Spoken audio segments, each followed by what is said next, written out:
ఓం సాయిరాం. బాబా భక్తులందరికీ కూడా నమస్కారం అండి. అందరూ కూడా సుఖంగా సంతోషంగా ఎప్పుడూ కూడా ఆనందంగా ఉండాలి అని చెప్పి ఆ బాబాగారి తరపున నేను కూడా మనస్ఫూర్తిగా కోరుకుంటున్నాను. ఈరోజు బాబాగారు అందించే సందేశం ఏంటి అంటే కనుక, తల్లి, ఈ ఆడదే మీ భార్యాభర్తల మధ్య ఈ నెల చివరిలో ఒక గొడవ పెట్టాలి అని చెప్పి చూస్తోంది. ఆడదానికి ఆడదే శత్రువు అంటారు కదా. సొంత బంధం అయ్యుండి కూడా ఇటువంటి కుట్ర అనేది మీ కుటుంబం మీద చెయ్యాలి అని ఒక పెద్ద పన్నాగానే వేసింది. కాబట్టి ఈ నెల రోజులు కూడా నువ్వు చాలా అంటే చాలా జాగ్రత్తగా ఉండాలి తల్లి.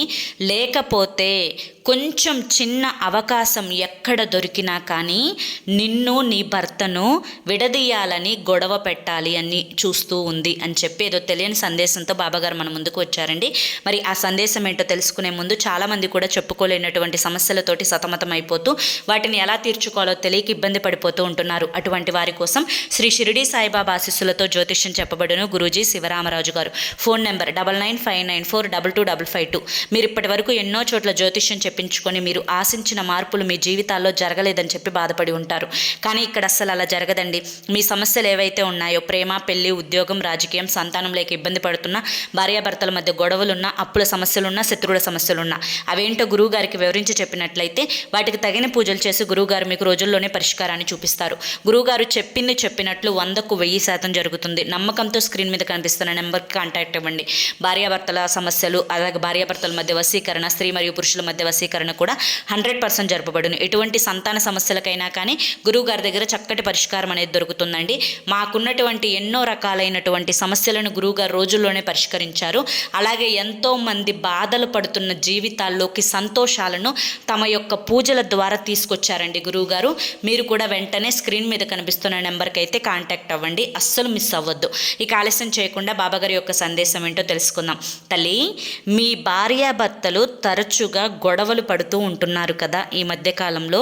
ఈ గొడవలన్నింటికీ కూడా మీ యొక్క బంధువులలో ఒక ఆడ వ్యక్తి కారణం అని చెప్పి నీ మనస్సాక్షికి తెలుస్తున్నప్పటికీ కూడాను ఎక్కడ ఏ విధంగా తనని అనడానికి కొంచెం ఆస్కారం కూడా దొరకకుండా చాలా చాకచక్యంగా, చాలా తెలివిగా నీ కుటుంబ విషయాల పట్ల ఎక్కువ ఏకాగ్రతను చూపిస్తూ ఎక్కడ లొంగాలో, ఎక్కడ తగ్గాలో, ఎక్కడ మాట్లాడాలో, ఎక్కడ ఎవరి ముందు ఏ విధంగా చెప్పాలో అలా ప్రతిదీ కూడా చాలా తెలివిగా, నేర్పరిగా చేసుకుంటూ నీతో మంచిగా ఉన్నట్లుగానే ఉంటూ మంచి మాటలు చెబుతున్నట్లుగానే నీ భర్త ముందు కనిపిస్తూ మీ ఇద్దరి మధ్య ఏదో ఒక రకమైనటువంటి చిన్న విరక్తి భావన అనేది కలిగేలా చేయాలి అని నీ భర్త మనసులో అటువంటి ఆ దృష్టిని మీద పడేలా చేయాలి అని చెప్పి ఆ స్త్రీ చాలా రోజుల నుంచి ప్రయత్నిస్తుంది. కానీ ఇప్పుడు కొన్ని రకాలైనటువంటి పనులు మీ కుటుంబంలో జరగడం వల్ల ఆ యొక్క పనులన్నింటికీ కూడా తను ఒక రకమైనటువంటి అవగాహన అనేది కలిగి ఉండి ఆ పని నువ్వు చేసుకుంటున్న ప్రతిసారి కూడా ఇలా కాదు అలా, అలా కాదు ఇలా అని చెప్పి నీ భర్త మనసులో నీకు ఏమీ తెలియనట్లుగా, ఆ అమ్మాయికే అన్నీ తెలిసినట్లుగా, నీవు అన్నీ వృధాగా ఖర్చు చేసే వ్యక్తిగా, నువ్వు ఆడంబరాలకు పోయే వ్యక్తిలా, నువ్వు ధనాన్ని ఖర్చు చేసే వ్యక్తిలా తన యొక్క మనసులో నీ మీద దృష్టి కలిగేలా పన్నాగం పన్నుతుంది. ఈ యొక్క పన్నాగం కారణంగా నీ భర్త మనసులో ఎక్కడో ఏదో ఒక వెలితి అనేది కనిపిస్తూ ఉందన్నమాట నీ మీద. దాని కారణంగా అప్పుడప్పుడు కొన్ని రకాలైనటువంటి మాటలతోటి నీ భర్త నిన్ను టార్చర్ చేయడం అనేది మొదలు పెడుతున్నాడు. అనంగా మైండ్లోకి కొన్ని మాటలు వెళ్తాయి అని చెప్పి అంటారు. అలా నీ ఎదురుగానే ఇన్ని మాటలు చెప్తుంటే నువ్వు లేనప్పుడు ఇంకా ఎన్ని మాటల రూపంలో తను నీ మీద విషాన్ని నింపుతుందో ఒక్కసారి ఆలోచించుకునే ప్రయత్నం చెయ్యి. నేను ఇన్ని రకాలుగా నీకు చెప్తున్నాను అంటే ఆ స్త్రీ నీతోటిగా ఉన్న స్త్రీయే అని చెప్పి నీకు అర్థమయ్యే ఉంటుంది. ఆ స్త్రీ యొక్క మానసిక స్థితి అనేది నీకు పెళ్ళైన దగ్గర నుంచి కూడా నువ్వు గమనిస్తూనే ఉన్నావు. కాబట్టి ఆ స్త్రీ ఈ నెల చివరిలో తన కారణంగా మీ ఇద్దరి మధ్య చాలా పెద్ద గొడవ అనేది జరగబోతోంది. ఇది జరగబోతోంది అంటే ఖచ్చితంగా జరుగుతుంది అని చెప్పి నేను చెప్పట్లా, ముందుగానే నిన్ను హెచ్చరిస్తున్నాను. ఏమని అంటే కనుక ఇలా జరగబోతోందమ్మా, ముందుగానే నువ్వు జాగ్రత్త పడాలి.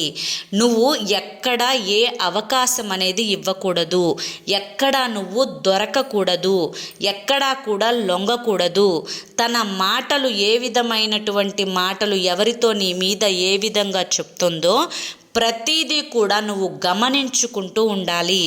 అక్కడ తనకు ఏదైతే అంటే తన ద్వారా జరిగింది అని నీకు తెలిసిందో నీ మీద, వెంటనే అది అడిగే ప్రయత్నం చేసి తన వల్లనే నీకు ఇటువంటి పరిస్థితి వచ్చింది అని చెప్పి ఇండైరెక్ట్గా కొట్టకనే కొట్టినట్లుగా నీ మాటలతోటి సమాధానం చెప్పే ప్రయత్నం అనేది చేయాలి.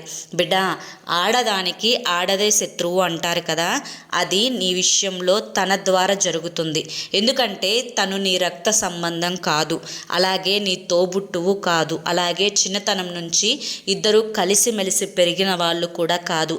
కనుకనే నీ యొక్క పతనం తనకి సంతోషాన్ని ఇస్తుంది. నీ ఒంటరితనం, నీ ఏకాంతం, నీ బాధ తనకి ఆనందాన్ని తీసుకొచ్చి పెడుతుంది. తన యొక్క ధ్యేయం ఏంటి అంటే నిన్ను, నీ భర్తను విడదీయాలి అని, గొడవ పెట్టాలి అని, నీ కుటుంబ సభ్యుల్లో ఏ బంధువు కూడా నీకు దగ్గరగా ఉండకూడదు అని, నీకు దగ్గర అవ్వకూడదు అని చెప్పి ఇలా రకరకాలుగా ప్రయత్నం చేసి పన్నాగాన్ని పన్నుతూ ఉంది. కాబట్టి ఎక్కడికక్కడ నువ్వు జాగ్రత్తగా ఉండకపోతే చాలా వరకు కూడా నువ్వు నష్టపోయే అవకాశం ఉంటుంది. ఇప్పటికైనా అంటే తెలిసి తెలియని వయసులో కొన్ని నీకు ప్రమేయం లేకుండా నీ మీద చాలానే కుట్రలు జరిగి మీ ఇద్దరి మధ్య ఎడబాటు, కొంతమంది బంధువులలో నీ మీద చెడ్డ పేరు తన కారణంగా వచ్చినప్పటికీ ఇప్పటి నుంచైనా నీ తెలివితేటలను ఉపయోగించుకొని చాలా నేర్పరితనంగా, చాలా ఆలోచన జ్ఞానంతో, చాలా చాకచక్యంగా తన నోరు మూపించే ప్రయత్నం చెయ్యి. అర్థమైంది కదా? ఇది కనుక నువ్వు గమనించుకోకపోయినట్లయితే ఈ ఒక్క నెలే కాదు, ప్రతిసారి లైఫ్ లాంగ్ కూడా తన వల్ల నీకు సమస్యలు అనేవి ఖచ్చితంగా ఉంటాయి.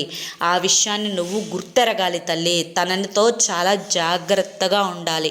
తను విషపు నాగు అని గుర్తుంచుకోవాలి అని చెప్పి ఈరోజు బాబాగారు తన గురించి చెప్పకనే చెప్పారండి. ఆ స్త్రీ ఎవరు అనేది మీకు బాగా తెలుసు కాబట్టి ఆ స్త్రీతో జాగ్రత్తగా ఉండాలి అని కూడా చెప్తున్నారు. మరి ఈరోజు ఈ సందేశం మీ అందరికీ కూడా అర్థమైంది, నచ్చింది అనుకుంటున్నాను. అర్థమైంది, నచ్చింది అని చెప్పి అనిపిస్తే ఈ వీడియోకి ఒక లైక్ ఇవ్వండి.